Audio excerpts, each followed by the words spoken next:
The French Revolution, Riots and Reforms. The French Revolution and the Napoleonic War. In the late 1780s, King George suffered the first attack of what the doctors defined a severe mental concussion. The famous royal madness was actually due to porphyria, a hereditary condition. In 1810, George III became totally incapable of reign, and in 1811 his son George, the future George IV, was made Prince Regent. The following period is known as the Regency, from 1811 to 1820. Meanwhile, in France, in 1789, the principles of social equality of the Enlightenment had led to the revolution. In 1792, the French had abolished the monarchy and declared their country a republic. The spirit of intellectual rebellion pervaded the works of the poets. They shared the enthusiasm and the hopes aroused by the revolution. But they were bitterly disillusioned when in 1793 the royal family and thousands of people considered as enemies of the revolution were executed during a period called the Reign of Terror. Just as the British Parliament was debating how to react to the threat from across the Channel, France declared war on Britain and Holland in 1793.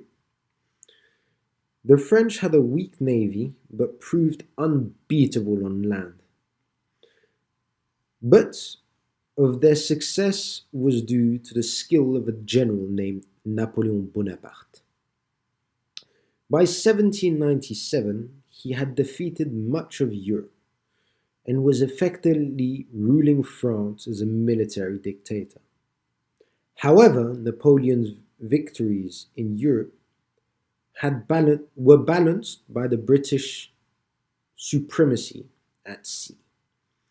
The hero of the British Navy was Admiral Horatio Nelson, who was killed at his great victory over the French and Spanish off Cape Trafalgar in 1805. Later, the Duke of Wellington led the British soldiers to victory in Portugal. Napoleon, weakened by his disastrous invasion of Russia, surrendered in 1814. His 100 days in 1815 ended in a final defeat at the hands of Wellington at the Battle of Waterloo. Riots and reforms. The cost of the war were huge. Soldiers and sailors returned home to discover that bad harvest, high taxation, and industrial change were causing misery. Increases in the price of bread led to riots in cities, while in factories the so-called Luddites, named after their leader Ned Ludd, smashed the new machines which had taken their works away. This unrest frightened the authorities that tried to repress discontent under many laws, allowing arrest without trial, forbidding the combination of working men into trade unions, and silenced the freedom of expression. The most serious incident was at St. Pierre's Field in Manchester in 1819, where a peaceful crowd who had come to hear the radical Henry Oriota Hunt, 1773 to 1835, were fired on by local militia. So soon after the victory over Napoleon's tyranny at Waterloo, this massacre was ironically named Peterloo. George IV. The mad George III died in 1820, and was succeeded by his son George IV, 1820 to 1830. He won the title as the first gentleman of Europe. For his lavish and extravagant behavior, his taste for exotic was reflected in his public buildings at the period, like the Royal Pavilion in Brighton and the Regent Streets in London. In political affairs, he behaved irresponsibly and did very little to encourage any social reforms.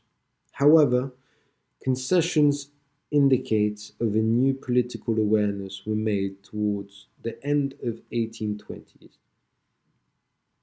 In 1824, trade unions, the Association of Workers, were legalized. In 1829, the Home Secretary, Sir Robert Peel, created the Metropolitan Police, known as Bobbies, after their founder. This new unarmed force provided an alternative to the army as a means of maintaining public order. William IV. When George IV died in 1830, his brother became king as William IV, 1830 to 1837. A Whig, the Earl of Grey was the new Prime Minister. The Whigs wanted to bring the electoral reforms, and despite strong opposition, the Great Reforms Act passed in 1832. It extended the votes to almost all male members of the middle class and redistributed seats on a more adequate basis in the countries. Parliament abolished slavery in the West Indies in 1833, and in the same year the Factory Act limited the factory employment of children under 9. William IV died in 1837, and his 18-year-old niece Victoria succeeded him to the British throne.